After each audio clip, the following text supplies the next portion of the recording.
novel Lemah Abang karangan Damar Sasangka. Nah, ya. Yuk. Kisah Hasan Ali Al-Husaini sangat termasyhur sebagai tokoh besar yang berpengaruh dalam menyebarkan agama Islam di tanah Jawa.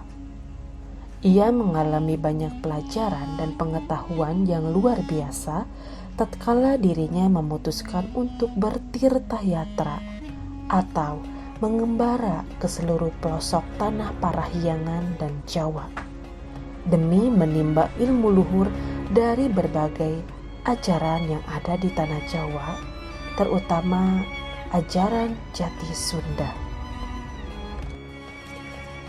Inilah perjalanan awal Hasan Ali memulai cerita babak baru dimulai bersama seseorang tonggak lalajar bumi Jawa. Siapakah tonggak lalajar bumi Jawa itu?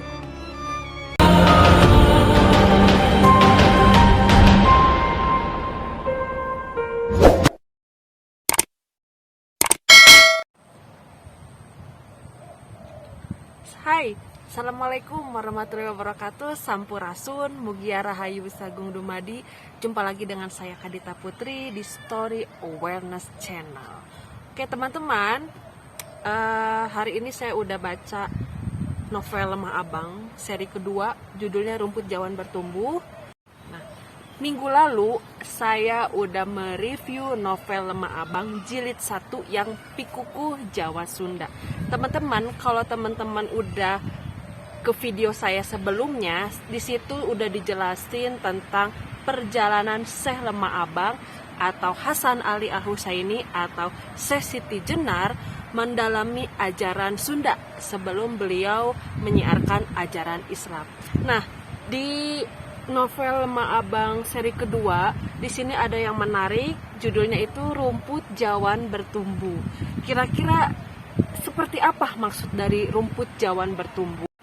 Menariknya, di novel Lemah Abang kedua ini justru Hasan Ali atau Syekh Lemah Abang atau Syekh Siti Jenar ini memulai babak baru, perjalanan baru. Kan sebelumnya beliau itu ada di Tatar Pasundan ya, untuk mendalami ajaran Sunda sebelum beliau menyiarkan Islam. Nah, di Lemah Abang kedua ini beliau bergerak dari tanah Sunda ke Jawa, tepatnya ke Jawa Timur. Dan beliau diberikan amanah oleh sesosok yang memberikan amanah supaya Hasan Ali atau Lemah Abang ini untuk menanam sebuah rumput. Nah, makanya di sini judulnya Rumput Jawan Bertumbuh. Tapi tentu saja maksud dari rumput jawan bertumbuh ini bukan sekedar rumput biasa, melainkan ini adalah bahasa simbolik. So, bagaimana kelanjutan Hasan Ali atau Syekh Lemah Abang menuju ke Jawa untuk menanam rumput jawan bertumbuh? Ikuti terus di Story Awareness. 4 tahun sudah Hasan Ali melakukan perjalanan itu.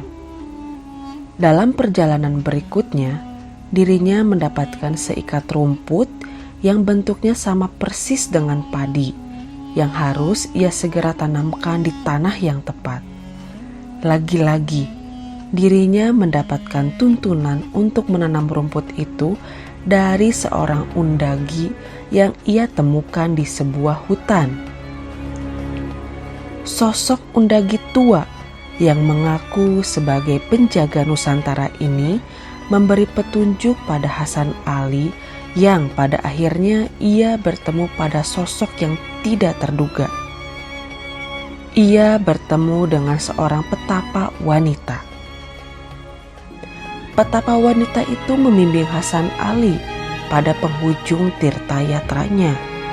Petapa wanita itu memberi petunjuk kepada Hasan Ali untuk pergi ke suatu tanah yang cocok untuk menanam rumput yang ia bawa. Hasan Ali beserta rombongan akhirnya tiba di penghujung timur Jawa.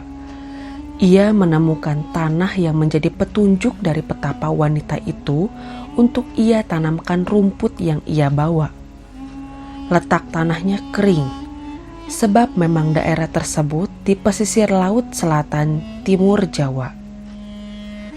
Kemudian Hasan Ali mencoba menanamkan rumput tersebut meskipun ia beserta rombongannya tidak yakin bahwa rumput itu akan tumbuh. Ajaibnya, justru rumput serupa padi itu tumbuh sangat cepat dalam waktu hanya semalam di tanah yang kering tersebut. Ya, rumput itu adalah rumput jawan. Rumput jawan serupa dengan padi. Orang yang kurang teliti menyangka bahwa rumput jawan itu adalah padi sendiri. Pada bagian manusia jawan ini, dalam novel ini sungguh rumput jawan adalah bahasa simbolik.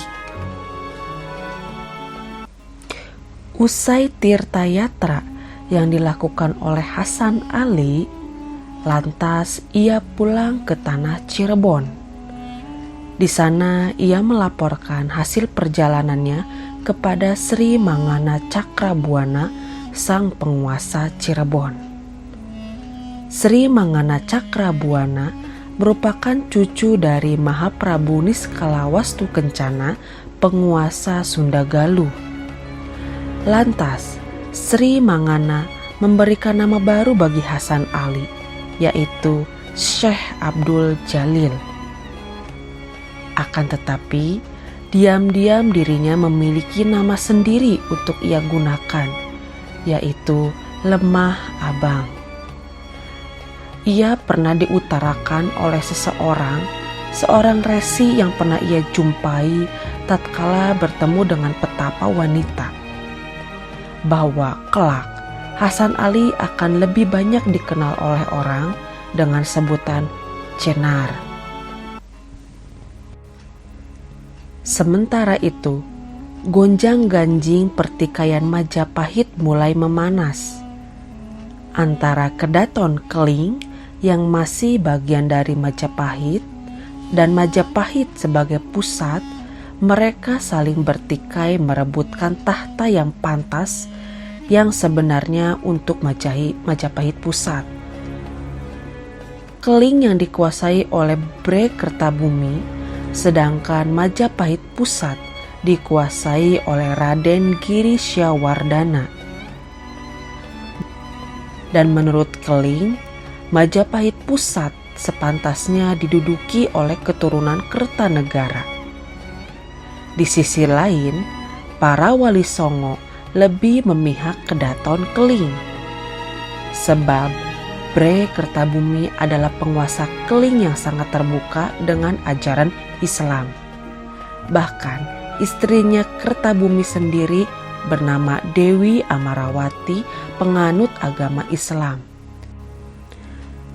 Di tengah carut marut Majapahit yang sedang perang saudara, di sisi lain di Keraton Cirebon kedatangan tamu dari Mesir. Tamu tersebut tak lain adalah sepupu Sri Mangana Cakrabuana, adik Sri Mangana yang bernama Rara Santang menikah dengan seorang ulama di Mesir. Dan putra sulung Rara Santang kini sowan kepada Sri Mangana di Cirebon. Kedatangan putra sulung Rara Santang untuk menetap dan ikut menyiarkan Islam di tanah Jawa, sekaligus memberikan informasi bahwa bangsa kulit putih atau bangsa Eropa sedang berlayar mencari bahan komoditi. Kapal-kapal mereka terlihat melintas di lautan samudra. Maka mereka berlayar mencari bangsa yang memiliki kekayaan komoditi. Overall, dari Lemah Abang 1 atau Lemah Abang 2, kalau dikatakan kelebihannya apa, kekurangannya apa, itu kembali lagi kepada para pembaca, karena kelebihan dan kekurangan menurut versi saya pasti akan berbeda dengan versi teman-teman yang membaca novel Lemah Abang ini. Tetapi bagi teman-teman penyuka kisah-kisah Nusantara, penyuka kisah sejarah, penyuka tentang kisah-kisah syiar ajaran Islam, Kisah novel Lemah Abang ini bisa jadi rekomendasi bagi teman-teman yang ingin membaca tentang kisah sejarah Nusantara. Jadi kelebihan dan kekurangan novel ini silakan sama teman-teman bisa dilihat mana yang cocok.